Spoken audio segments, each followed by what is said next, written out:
नमस्कार मंडळी.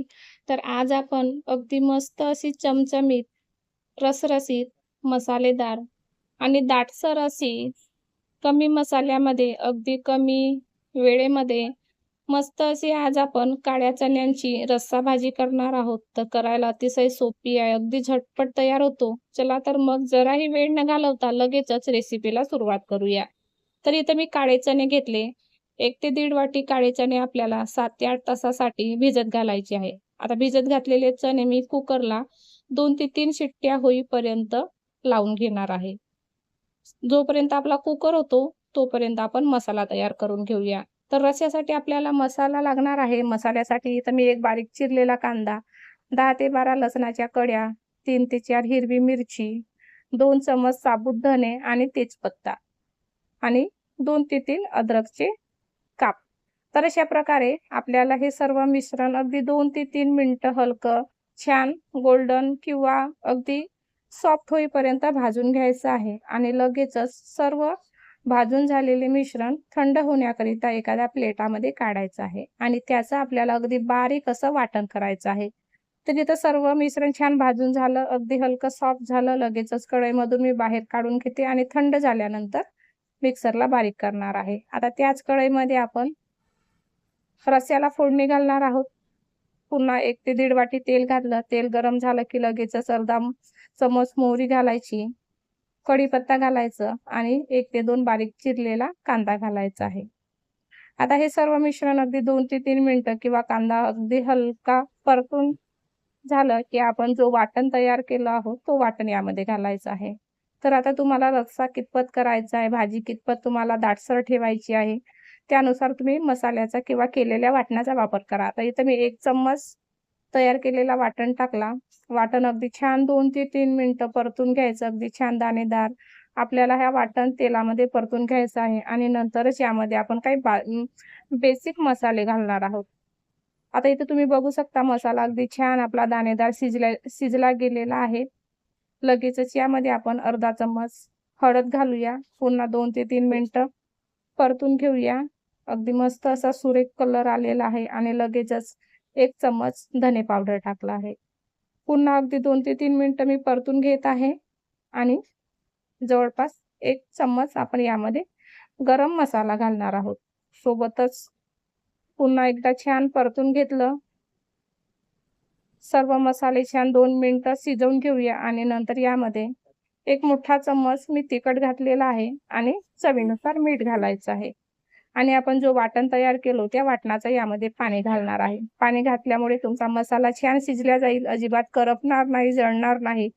आता हे सर्व मिश्रण छान 2 ते 3 मिनिटं किंवा छान अगदी मसाल्याला तेल येईपर्यंत, अगदी मसाला छान तर्री उतेपर्यंत आपल्याला शिजवायचं आहे. अगदी या मसाल्याला शिजवायला तुम्हाला जास्त वेळ लागलं किंवा मी सांगितल्यापेक्षाहून जास्त वेळ लागलं तरी चालेल. तर इथं मी जवळपास 2 ते 3 मिनिटं मसाला सुरुवातीला शिजवून घेतला आणि नंतर सुद्धा आपण झाकून 2 ते 3 मिनिटं मसाला शिजवणार आहोत.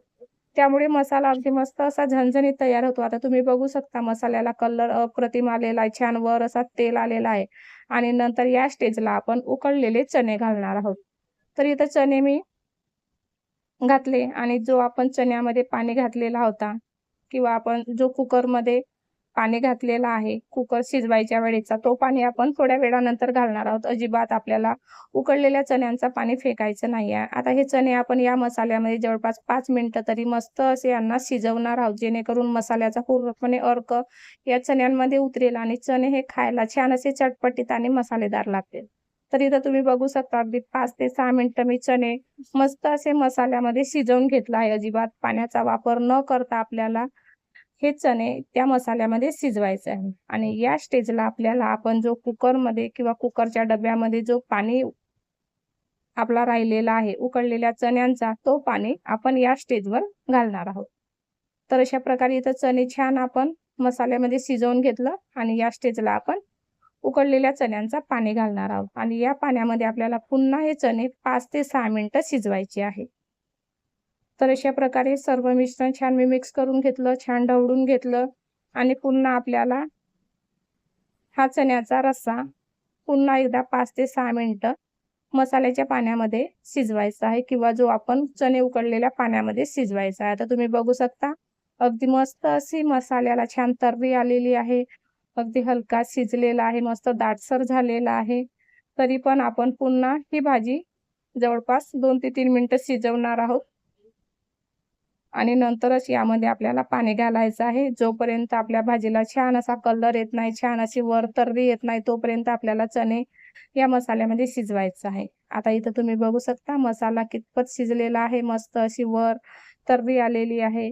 मस्त असा दाटसर आपला इथं मसाला चणा तयार झालेला आहे. आता तुम्हाला जर मसाला चणा करायचा असेल किंवा तुम्हाला खूप जास्त प्रमाणात पातळ रस्सा करायचा नसेल, तर या स्टेजवर तुम्ही गॅस बंद करून घ्या. पाण्याचा वापर न करता या स्टेजवर तुम्ही गॅस बंद करू शकता. त्यामुळे तुमचा इथं मस्त असा झणझणीत मसालेदार दाटसर असा चना मसाला तयार होईल. पण मला थोडा पातळ रस्सा हवा होता, त्यामुळे मी जवळपास 1 ते 1.5 ग्लास पाणी घातला. आता पाणी घातल्यानंतर सर्व मिश्रण छान एकजीव करून घेतलं, मिक्स करून घेतलं आणि आपण या चण्याच्या रस्स्याला छान अगदी मस्त अशी खडखडून 2 ते 3 मिनिटं आपल्याला उकळी आणायची आहे. तर आता इथं तुम्ही बघू शकता रश्याला मस्त अशी खडखडून उकळी आलेली आहे. वर छान अशी मस्त तर्री आलेली आहे आणि इथं आपल्याला ही भाजी जवळपास होतच आलेली आहे. अगदी 2 मिनिटं आपण ही भाजी शिजवणार आहोत. तर अशा प्रकारे अगदी मस्त असा दाटसर, झणझणीत आणि चमचमीत असा आपला इथं मसाला रस्सा किंवा चण्याचा रस्सा तयार झालेला आहे. आता तुम्हाला कितपत रस्सा हवा आहे त्यानुसार तुम्ही पाण्याचा वापर करू शकता किंवा दाटसर ठेवू शकता. तर अशा प्रकारे इथं झटपट अगदी कमी मसाल्यामध्ये मस्त असा तर्रीदार, मसालेदार काळ्या चण्यांचा रस्सा इथं आपला तयार आहे. या स्टेजवर आपण गॅस बंद करणार आहोत. तर अशा प्रकारे अगदी मस्त असा चमचमीत, मसालेदार, झणझणीत काळ्या चण्यांचा रस्सा भाजी इथं आपली तयार आहे. अगदी तुम्ही गरमागरम पुरीसोबत, पराठ्यासोबत किंवा गरमागरम भातासोबत तर भन्नाट लागतो. एकदा नक्की ट्राय करून बघा आणि आवडल्यास मला कमेंट करून नक्की सांगा. चला तर मग पुन्हा भेटूया अशाच एका नवीन रेसिपीसोबत. तोपर्यंत धन्यवाद.